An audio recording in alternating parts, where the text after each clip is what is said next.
ఆయనే ఉంటారు కదా.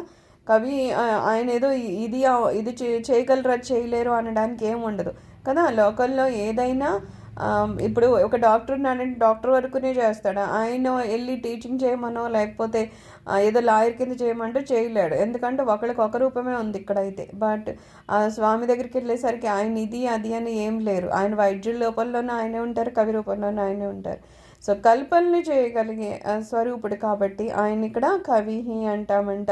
శాఖ అంటే కొమ్మలు లేదా ఊడలు అంతటా వ్యాపించినట్లుగా అంతటను వ్యాపించున్నారు. ఎలా అయితే మనం కొన్ని కొన్ని చెట్లు చూస్తాము, వాటికి ఊడలు పైనుంచి కింద వరకు వచ్చి మళ్ళీ భూమిలో వరకు వచ్చేస్తాయి.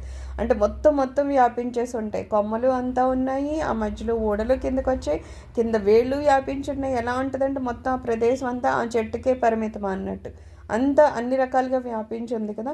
అలాగా భగవంతుడు కూడా అనంట ఇక్కడ అక్కడ అని లేకుండా అంతటా వ్యాపించి ఉన్నారట కదా. సర్వజీవులు అవని లేకపోతే కొండలు కోనలు అవని నదులు అవని ఏ రకంగా అయినా సరే అన్ని స్వరూపాలుగాను స్వామి వ్యాపించున్నారు. కాబట్టి అక్కడ స్వామిని ఏమంటామంట, శాఖ అని కూడా అంటామంట. విశాఖ అంటే కుమారస్వామి రూపమున ఉన్నవారు. ఇక్కడ ఏమంటారంటే కుమారస్వామి రూపం కూడా శివుడే అని చెప్తారు. ఒక అంశ కుమారస్వామిగా ఉన్నారని చెప్తారనమాట. అందుకని కుమారస్వామి రూపం కూడా ఈయనే కాబట్టి ఈయన్ని విశాఖ అంటారట.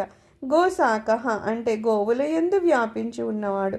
మనము గోవులు అంటే చెప్తాం కదా, సర్వదేవతలు అందులో వ్యాపించి ఉన్నారని చెప్తారు కదా. అన్ని ప్రాణుల్లోనూ గోకి ఒక వేరే ప్రత్యేకత ఉంది, వేరే పవిత్రత ఉంది. అలాగా ఆ గో రూపంలో కూడా ఎవరుంటారంట, భగవంతుడే ఉంటాడంట. అందుకని స్వామిని గోశాఖ అంటారట. శివ అంటే శుభస్వరూపుడు. శివ అంటేనే శుభము మంగళము అనే అర్థాలు వస్తాయి. అలాగా శివ ఆయన పేరుకు తగ్గట్టే ఆయన స్వరూపం కూడా ఏంటంట శుభంగా ఉంటుంది. శుభాలని ఆయన చేకూరుస్తూ ఉంటారు కాబట్టి శివ అంటారు. భిషక్ అంటే వాయిద్య స్వరూపుడు. ఇందాక చెప్పినట్లు కవి స్వరూపం అంటే కేవలం కవే కాదు, అక్కడ వైద్యుడిగా కూడా ఈయనే ఉన్నారు. లోకంలో ఎవరు ఏం చేసినా ఒక తల్లి తండ్రి అన్నాం అనుకుందాం, అది కేవలం అమ్మ నాన్నగానే ఉండిపోతారంటే లేదు. ఆ అమ్మ రూపంలోనే స్వామి ఉంటారు, తండ్రి రూపంలోనే స్వామి ఉంటారు. కేవలం మనకి ఎలా కనిపిస్తూ ఉంటారు తప్పితే ఆ రూపాలని కూడా స్వామివారే చూస్తారనమాట. ఏ రూపాన్ని ఆయన వదలలేదు, అంతటా ఆయన ఉన్నారు కాబట్టే ఈ విశ్వం అలా నడుస్తూ ఉంటుంది. ఆ విశ్వములోనే విశ్వంగా ఆయనే సృష్టించబడి ఆయన చేతనే ఇదంతా తయారైంది. కాబట్టి వైద్యుడిగా కూడా ఎవరినన్నా చూసామంటే ఆ వైద్యుడి రూపంలో కూడా ఎవరున్నారంట, భగవానే ఉన్నారంట. అందుకని ఇవన్నీ బిషక్కు అంటారు. అనుత్తమ తనకన్నా ఉత్తముడిగా వేరొకడు లేనివాడు. ఈయనే ఉత్తముడు. ఎందుకంటే ఈయన కాకుండానే వేరేది అసలు లేనప్పుడు ఇంకొకడు ఎవరో ఉత్తముడు ఉన్నాడు అనుకోవడం ఇంకా అసలు ఆలోచించాల్సిన అవసరమే లేని పని కదా. ఒకవేళ ఇక్కడ ఎవరన్నా ఈ మనకి తర్వాత వస్తుంది, దేవతలు కానీ రాక్షసులు కానీ వీళ్ళందరూ కూడా సృష్టించబడ్డారంటే స్వామివారి సృష్టిలోంచే వస్తారు. వీళ్ళందరూ ఏమీ వేరే వేరే గ్రహాల నుంచి ఎక్కడి నుంచి ఏమీ రాలేదు, వీళ్ళు కూడా వీళ్ళ నుంచే వస్తారు. ఇప్పుడు మధుకైటపులు ఉన్నారంటే విష్ణుమూర్తి చెవిలో ఉన్న మరీనా నుంచి వస్తారు. అలా రకరకాలుగా మనకి వేరే వేరే ఎవరి రాక్షసుల గురించి చూసినా సరే, ఇప్పుడు భస్మాసురుడు ఉన్నాడంటే ఆ మన్మధుడిని కాల్ చేసిన బూడిదిలోంచి ఆయన వచ్చాడు, భండాసురుడు అని. అలాగ రకరకాలుగా రాక్షసులు ఎక్కడి నుంచి వచ్చారంటే మనకి ఈయన సృష్టించిన సృష్టిలోంచి వచ్చారు తప్పితే కొత్తగా ఎవరు రాలేదు. మరి అలాంటప్పుడు ఈయనకన్నా ఉత్తముడు ఎవరన్నా ఉంటారంటే ఎక్కడి నుంచి ఉంటారు? ఈయనకన్నా వేరేగా ఎవరు లేరు. లేనప్పుడు మళ్ళీ అసలు ఆయనతో ఈక్వల్గానే ఎవరు లేనప్పుడు, లేకపోతే ఆయన కాకుండానే ఎవరు లేనప్పుడు ఇంకా ఉత్తమగా ఎవరైనా ఉన్నారు అనుకోవడము అసలు ఆలోచించడానికి అవసరం లేని పని. అందుకని ఆయన ఏమంటున్నారు, అనుత్తమ అంటున్నారు. గంగా ప్లవోదక అంటే గంగా ప్రవాహాన్ని ఉదకంగా ధరించినవాడు. ఆయన గంగా విపరీతంగా అలాగా చాలా ఫాస్ట్గా వచ్చేస్తూ ఉంటుంది కదా. విష్ణు పాదాలకు అడిగినప్పుడు అది ఉదకంగా ఇలాగా కిందికి వెళ్ళిపోతూ ఉంది. అది కనుక అంత ఫాస్ట్గా వస్తేనంట ఆ వేగానికి ఇక్కడ విశ్వం తట్టుకోలేదట. అందుకని వెంటనే శివుడు ఏం చేస్తారు, ఆయన జటాలని ఇలాగ అడ్డు కింద కట్టి అందులో అమ్మని ఉంచుతారనమాట. అలాగా ఆయన ఉదకం కింద ఆవిడ్ని ఆపారు, ధరించారు. అందుకని ఆయన ఏమంటున్నారు, గంగా ప్లవోదక అని అంటారట. తర్వాతది భవ్య అంటే భవిష్యత్ రూపుడు. భవిష్యత్తు, భూత, వర్తమాన, భవిష్యత్తు కాల పరిమితి ఏమైనా ఉందా స్వామికి? ఏమీ లేదు. అందుకని భవిష్యత్తుకి రూపం కూడా ఎవరు అంటే స్వామివారే. మన భవిష్యత్తు ఏంటో మనకి తెలియకపోవచ్చు, కానీ మన భవిష్యత్తు ఏంటో స్వామివారికి తెలుసు. ఒక జీవి పుడుతుందన్నా పుట్టిందన్నా అది చనిపోయినాక కూడా ఎక్కడికి వెళ్ళిందన్నా ఇవన్నీ మన చేతుల్లోనూ లేకపోతే మన ఆలోచనకి తట్టకపోవచ్చు, కానీ స్వామివారికి అన్నీ తెలుసు. సో ఆయన భవిష్యత్తు రూపం కూడా ఆయనదే కాబట్టి ఆయన్ని భవ్య అంటారట. తర్వాత ఏంటి, పుష్కల అంటే సమృద్ధి సంపూర్ణత కలవారు. ఏదో మన దగ్గర ఏదో కొన్ని ఉన్నాయంటే ఇంతే ఉన్నాయని ఒక పరిమితి మనం చెప్తాం, అంతకన్నా ఎక్కువ ఎంత ఉన్నవాడైనా. ఏదో ఇప్పుడు అంబానీ లాంటి వాళ్ళు చూసినా వాళ్ళకన్నా ఎంతో కొంత ఆస్తి ఇంత అని ఉంటుంది, అందరికన్నా ఎక్కువ ఉన్నా అంత అని కొంత ఉంటుంది. సో అలాగా ఎంత గొప్పోడైనా సరే ఇంత అని ఒక అంకె వరకు వెళ్తుంది. కానీ ఇంత అని చెప్పడానికి లేకుండా అపరిమితంగా ఎవరి దగ్గర ఉంటుంది, భగవంతుడి దగ్గర ఉంటుంది. ఎందుకంటే ఆయన ఎంత కావాలంటే అంత సృష్టిస్తూ ఉంటారు, ఆయనకి లేనిదంటూ ఏమీ లేదు. అలాగా ఉన్నప్పుడు ఆయనకి ఇంకా సమృద్ధిగా ఉంటుంది. మా దగ్గర తక్కువైంది అనడానికి ఏం లేదు, పూర్తిగా సమృద్ధిగా ఉంటుంది, సంపూర్ణంగా ఉంటారు. ఇందాక చూడు కొన్ని లక్షణాలు ఉండాలి భగవంతుడికి అని చెప్పాం కదా, అలాగ 6 లక్షణాలు ఉన్నాయి కాబట్టి ఆయన సంపూర్ణమైన పురుషుడు అనమాట. అందుకని ఆయన సమృద్ధిగాను ఉంటారు, సంపూర్ణంగాను ఉంటారు కాబట్టి ఆయన్ని పుష్కల అని అంటారంట, పుష్కలంగా ఉన్నవారు. అలాగే స్థపతి అంటే చిత్ర విచిత్రమైన జగాన్ని సృష్టించిన శిల్పి. ఇందులో ఎన్ని చిత్ర విచిత్రాలుగా ఉంటాయి. మనం అలా ఎక్కడికో వెళ్తూ ఉన్నాం అనుకో, రకరకాల మొక్కలు, రకరకాల పువ్వులు. ఆ పువ్వులు కొన్ని ఏమిటో ఒక అమ్మాయి ఉన్నట్టు ఉంటుంది, కొన్ని ఉంటే పక్షి రూపాల్లో ఉంటాయి, కొన్ని చూస్తే కోతి ఉన్నట్టు ఉంటుంది, కొన్ని మనుషుల్లాగానే ఉంటాయి. మరి ఇవన్నీ చూస్తే మనకు ఆశ్చర్యంగా అనిపిస్తుంది. ఏంటి ఏదో ఎవరో చెక్కినట్టు ఒక పువ్వు ఎంతలాగా వచ్చింది. అలాగే ఇన్ని రకాల పువ్వులు ఉంటాయి, మళ్ళీ అన్ని పువ్వులు ఒకలాగా ఉన్నాయి లేవు, రకరకాల కలర్స్ ఉంటాయి, రకరకాల సువాసనలు ఉంటాయి. అలాగ పువ్వుల వరకు. అలాగే మొక్కలు చూద్దాం, మొక్కలు రకరకాలు, మనం తినే ఆహారాలు వేరు. అలాగే 84 లక్షల జీవరాశులు, కొన్ని అందరిని ఒకలా సృష్టించారో లేదు, రకరకాలుగా.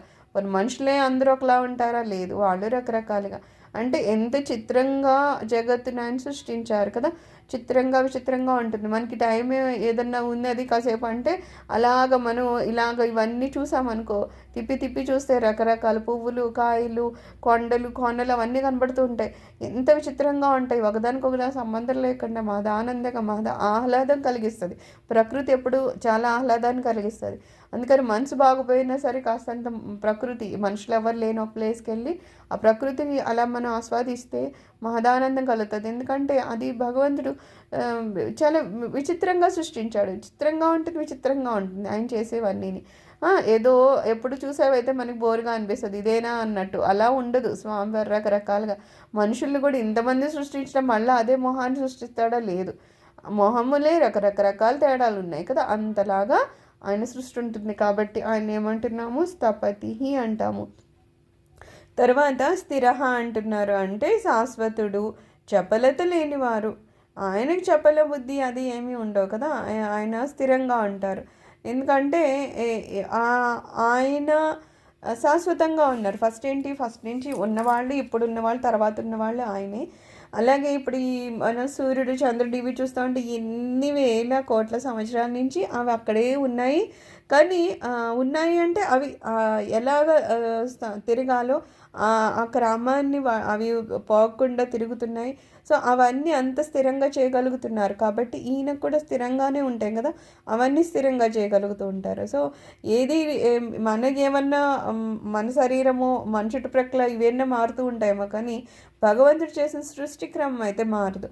మనం ఏదేదో మారిపోయినా, మనం పుడుతున్నాము, కాసేపు ఉంటున్నాము, తర్వాత పోతున్నాము, ఇది ఒక క్రమత అవుతుంది.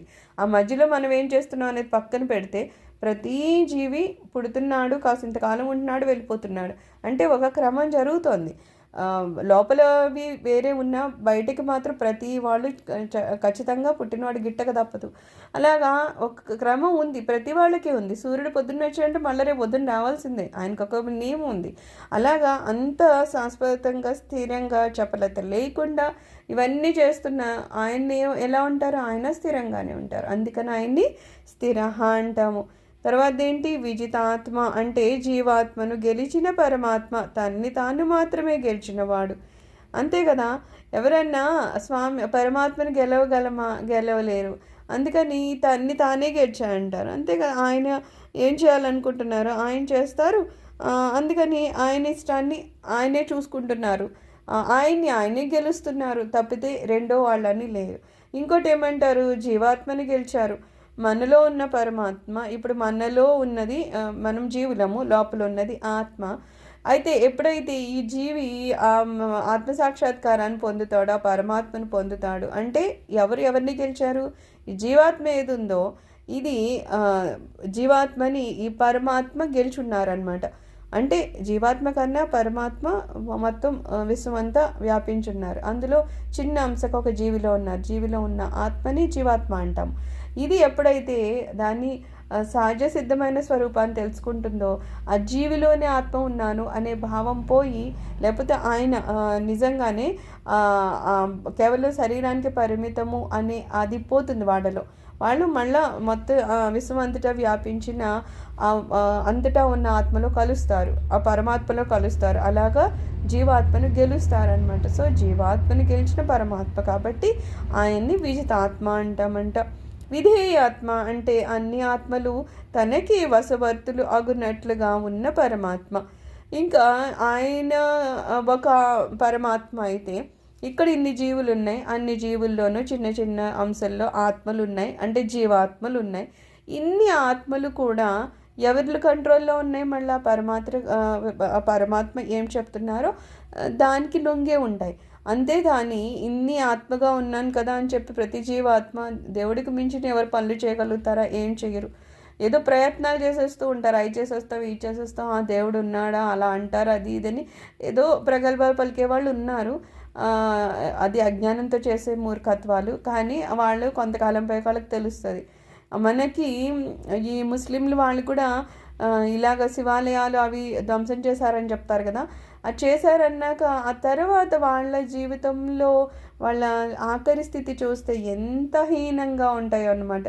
ఏదో గొప్పగా మేము శివాలయాలు పాడు చేసాం అంటే శివాలయమే కాదు, అది ఏదన్నా అవని ఒకళ్ళు ఆధ్యాత్మికంగా వేరే మతస్థులదన్నా పాడు చేయమని ఎవరు చెప్పకూడదు.